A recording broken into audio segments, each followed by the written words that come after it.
Are we born good, or do we become good? This is a question that has occupied the minds of philosophers and thinkers ever since the dawn of civilization.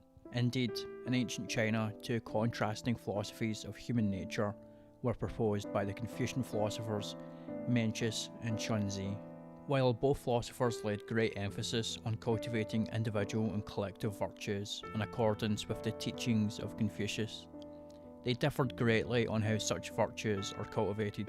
Mencius depicts human nature as fundamentally good by asserting that within each of us, we all harbour the potential to become good. Our nature is like a seed planted in the ground.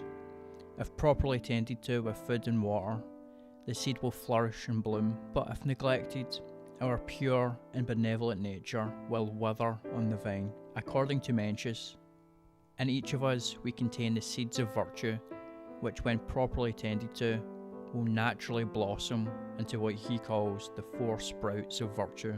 These seeds include a concern for others, a sense of shame, a sense of humility, and a sense of right and wrong, which, when properly cultivated, will develop into the four Confucian virtues of Ren, meaning human-heartedness, Yi, meaning righteousness, Li, meaning propriety, and Ji, meaning wisdom.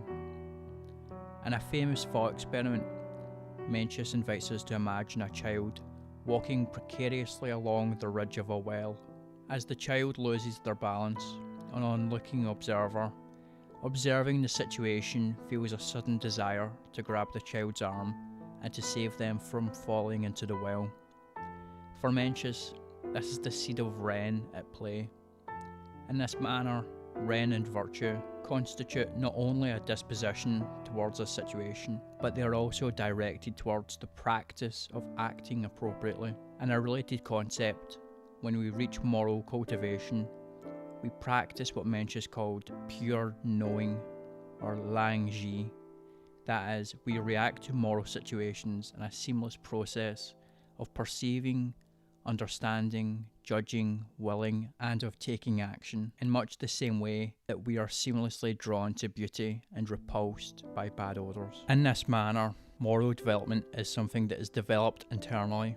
We can hope to expose ourselves to the right conditions and environments, but the process of moral growth, like that of growing vegetables, is a natural process that we can only control indirectly through a desired association of inputs and outputs. By feeding our crops good things, we let nature take its course, and we hope for a good harvest in return. Moral cultivation is like farming, according to Mencius, and we must learn to be dedicated and patient farmers. Conversely, Xunzi views human nature and moral cultivation in a much more hands-on manner. As he remarks, the nature of man is evil. His goodness is only acquired training. For Xunzi, human nature at birth consists of an array of instinctual drives, which left to themselves are selfish, anarchic, and antisocial. It is thus up to society to exert a restraining influence on individuals' worst excesses. Moral cultivation is therefore not something that is harboured internally, but rather something that comes to us externally. Xunzi likens human nature to a ball of clay. If we wish to promote moral cultivation, it must come to us externally, as an artisan moulds and sculpts a ball of clay into a desired shape and form. In this manner, individuals must be civilised in an appropriate manner to overcome their destructive impulses. Xunzi asserts that man differs from other creatures in one vital respect. Besides his instinctual drives, he also possesses an intelligence which enables him to form cooperative social organisations. Hence, the sages, realising that man cannot well survive in a state of anarchy, used this intelligence to formulate the social distinctions and rules of social behaviour, which would ultimately check the encroachment of one individual upon another, and thereby ensure sufficiency for them all. Therefore, to cultivate a benevolent nature, individuals must follow the right social norms and rituals, and officials and sages must endorse rituals and norms that preserve social cohesion. Xunzi elaborates upon the importance of rituals, stating that we observe regulations concerning funerary ceremonies and grave goods. For example, in order to learn how to avoid incivility and miserliness.